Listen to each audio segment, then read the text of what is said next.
Okay, hey guys, this is my part two of my fitness tips. As we are now in autumn, and some of us are going to be fighting like seasonal depression and yada yada yada. So the first video was 15 minutes. I wanted to make it exactly 15 minutes so I wouldn't have to chop anything up on eggs. So I do have to make a second video. Obviously on TikTok, this is probably going to be like 3 separate videos. Sorry about that, but it is what it is. So, subscribe to my YouTube, follow me on Egg and TikTok. I'm working on making sure that I say those things in these videos that I do want you guys to follow. So I dropped some tips earlier. I'm gonna try to remember to run down. The first tip for fitness is, okay, disclaimer, I'm not a trainer, I'm just a normal person, but I have made a lot of changes in my body since 2019 till now, and they were gradual, slow changes. You can go on my Egg, you can go all the way back to my pictures, you can see what I look like in 2018 versus what I look like now, and you can see I have been doing the slow and steady wins the race. So my first tip was don't try to get excited about fitness and think that you should only be working out days where you feel like you're excited. Okay, I haven't been excited to work out not one day this week, but I did work out so far Monday, Tuesday, Wednesday, Thursday, because today's Thursday, okay?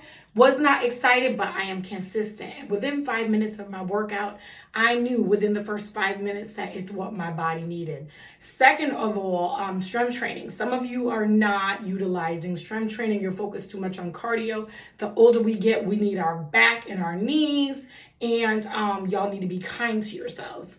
The 5-minute rule, that you can do any kind of strength training exercise in 5-minute increments throughout your day, especially if you work from home or if you have an office, like your own office at work. Okay, so even doing a couple squats over the damn toilet when you go to pee. Especially for the women, we got to be in that position anyway.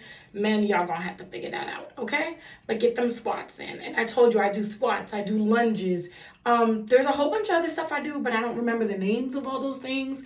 And that's why I generally stay ashy throughout my day so I can hit my mat for the 5 minutes anytime I feel like it. It's really bad to be sitting down for 8 hours, 10 hours. 12 hours, 16 hours, and you haven't gotten up. Y'all need to be drinking more water, actual water, okay? Some of y'all think that coffee is going to save your life, and that coffee is not going to save your life. So having 15 cups of coffee a day is not going to do for your body what 15 bottles of water will do, or 15 cups or whatever. You can start off slow. And as a matter of fact, every time you got to go pee, perfect time to do some squats, okay? A little reminder of what position you need to be in. Also, I'm trying to remember what else from the other video. Utilize working out from home. I brought up the fact that my 24-hour fitness was open from 5 a.m. to 11 p.m. Well, generally, I had to be on the bus going in the city by 6:15 a.m. And then I don't get home till 9 p.m. at night, and that was 6 to 7 days a week. So going to the gym, this was my pre-pandemic schedule. Going to the gym was a no-go. So in 2019, when work kind of slowed down for me and I had somewhat of a normal schedule, I started to practice yoga. And the reason that I had chose yoga is I used to be a runner. The issue with running is when the time changes and it's nighttime when I'm going to work. So it's dark going to work, it's dark coming home, and I'm in a depression. Some people would say work out midday, but I'm a morning person. I really like to get my workouts done in the morning. Okay, I think those are most of the tips that I shared in the first video. I think the most important thing, don't start any exercises where they don't give you modifications. You need modifications if you're just learning an exercise. So if they're not showing you modifications, that's not going to be the program for you. If you got back and knees problems, you need to have modifications that make these exercises safe for you. I have been practicing yoga for 3.5 years, and I use my yoga blocks every session. Now, do I need them for every move? No, but my body is different every day. And there may be a day where I need the blocks more than I typically would. Okay, but I have not thrown out my daggone yoga blocks. I own several sets of them. So it's not about, especially with strength training, it's not about getting to a certain place. It's about really being consistent and then starting to see results.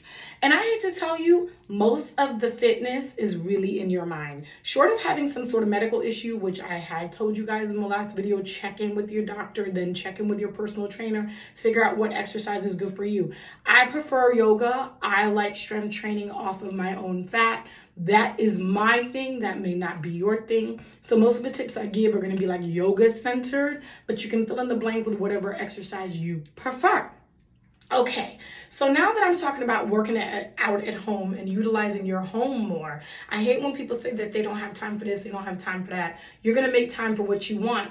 And honestly, even as you're cooking or even as you're cleaning or the way how you clean, you can turn these things all into strength training exercises in 5-minute increments. Yes, you can. And you can use YouTube. If you can't afford to pay for a program right now, there's so many people on YouTube that will give you some safety tips and whatnot. There's so many trainers out there that are doing stuff.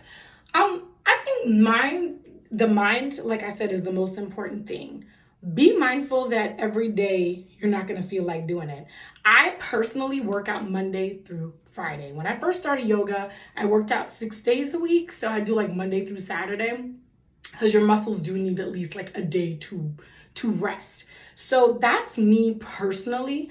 But once my work days got extremely busy, I like to make them even busier. So hear me out. When I'm working 12 plus hour days, those are actually the days I'm waking up extra early to do my morning workout. Some of you are waiting until you have the perfect time on the weekend. The kids are, grandma's. You got time to read a book. You got time to sip water. And then that's the perfect time to do a little workout. Now, what you need to do is try to fit your workout into your really busy days. Hear me out. It's going to be more consistent for you if you pile it into your busy days versus you coming into the habit of hoping it's when you have free time.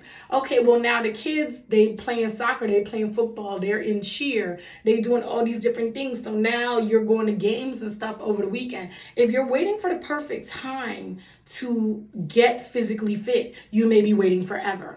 I personally make my long days even longer, starting off with working out. Now, the practice of yoga, along with strength training, really works like the best for most people in the morning. I understand some of you are night people. Some of you may even be midday people. That shit doesn't work for me because if I get to a certain hour and I haven't worked out, then I'm just done. I'm not about to do it because I'm a morning person and I don't want to excite myself at night doing anything, even though strength training shouldn't be all that if that's what I'm focused on. But still, I like to do it in the mornings. That's just me. I tell myself, if you're about to give your kids, your family, your friends, your job, 12 to 16 hours of energy, you should start the day doing something for yourself. And I see fitness as doing something for myself. Okay, then be careful how you speak to yourself. Some people think if you're harsh, you beat up yourself. I know some of my friends, when they get into their little work plan, they bragging about it. I spent 45 hours, doing this exercise and that. Boo. All you really need is like 5 minutes. And you just keep doing things in 5-minute increments. So if you're starting off hard and you in the gym for 2 hours on Saturday, but then the gym hasn't seen you in 3 months since, you're doing yourself a disservice. You need to work with your body, work with your mind, and do what's realistic. Now, if you have a day where you have some extra time and you really feel like a longer workout, go and get it in. But stop telling yourself that if you don't do a certain amount of, working out, that you failed for the week. Baby, the 5-minute rule is always there to get you. So I always do a morning workout and then I pile the 5-minute rule into my day. But let's say there was some reason that I couldn't get the morning workout in. I'm not about to beat myself up because somewhere in my 16-hour day, I'm going to get at least maybe 3 increments of 5 minutes of strength training in. And baby, my body is still going to get something that it needs. The wonderful thing about strength training is like you could be wearing whatever you're wearing. As long as it's flexible for you to do what you need to do with your body, you're going to be good to go. So, stop thinking that if you weren't able to get 45 minutes in or an hour in at the gym that you failed. A lot of people start off the new year with their fitness plans and they really think they're doing something. They're going hard in the gym 3 to 5 days. All of a sudden it starts snowing. All of a sudden, the kids need more time. All of a sudden, they got these work projects. You're setting yourself up for failure. It is not really about the time like it is about the consistency. Think about those 5-minute increments. They add up during the week. So if the surgeon, if they're saying, I was going to say the Surgeon General, like somebody's out here smoking, but if it's highly recommended that you get at least 3 increments of 45-minute exercises, which I think that was the last thing I heard, that's like the proper thing. Your 5-minute rule can still take you to that time span over the week. Okay, because maybe on Monday you had time 15 minutes, but in 5-minute increments to get some strength training in. And then maybe on Wednesday, you were able to get that morning workout in. Then you're also doing the 5-minute increments and you're building on your time. But stop limiting yourself when you come up with a plan that you want to change your body. Stop limiting yourself and telling yourself that if you don't get 30 minutes in the gym, if you don't get 45 minutes in the gym, or even if you're working at home, if you don't do that, you failed. The messages you're sending is doing you a disservice, sis. Okay, and my brothers, okay? For whoever who's watching this, it's slow and steady wins the race. And at the end of the day, they always tell you what you water will grow, okay? So if you're planting the seeds to be consistent, whether it's 5 minutes, 10 minutes, you know what I say to myself when I only got 5 minutes in of strength training? I actually say to myself, that's 5 more minutes going towards my health and my mind, body, and spirit feeling better. And I say that 5 minutes is wonderful. And I congratulate myself on the 5 minutes just like I would the 45 minutes. And that's what I started doing with yoga that changed it for me 3.5 years ago versus all the other times that I had started off working out. I actually started congratulating myself for the 5 minutes of shaking and sweating. Like I actually started congratulating myself. I'm like, sis, you're doing a bang up job.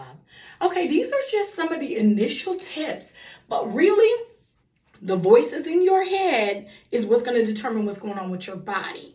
Now, I do use the MyFitnessPal app to also do some tracking. I think this is going to be like my last tip, to do some tracking or whatever, but I'm not that rigid in it. I like to track my exercise, how much I did, but as far as like what I eat for the day and what the calorie goals are, I'm not even that rigid. All I want to know is that I can consistently enter that stuff so that it just reminds me that I'm on a journey and I just need to keep going. So about 2 weeks ago, I was kind of off of my fitness regimen where I was probably doing more cardio than strength training. And trust me, when I got back to strength training, my body knew, right? Because my very first workout, I thought I was going to pass out. I had to pause. I had to drink water. It was a mess, right? But that's life. So within the 3 weeks, I was on vacation, then I was readjusting to my work schedule, blah, blah, blah, blah, blah. As I'm getting back into my routine, I realized that in the 3 weeks, I was getting exercising in, but it wasn't my normal stuff. It was more like cardio, or whatever. And I had to tell myself, okay, it was nice to be able to work out and not have it be so strict. And I'm entering on the app because I walked 5 miles today and that was good and whatnot. But when I finally got back on my normal schedule with my work and everything, I was real with myself. While I don't take the MyFitness app too seriously with the calorie intake and whatnot, the tracking of it, even if the app doesn't count it, the tracking of it is important. I spent 5 minutes doing lunges.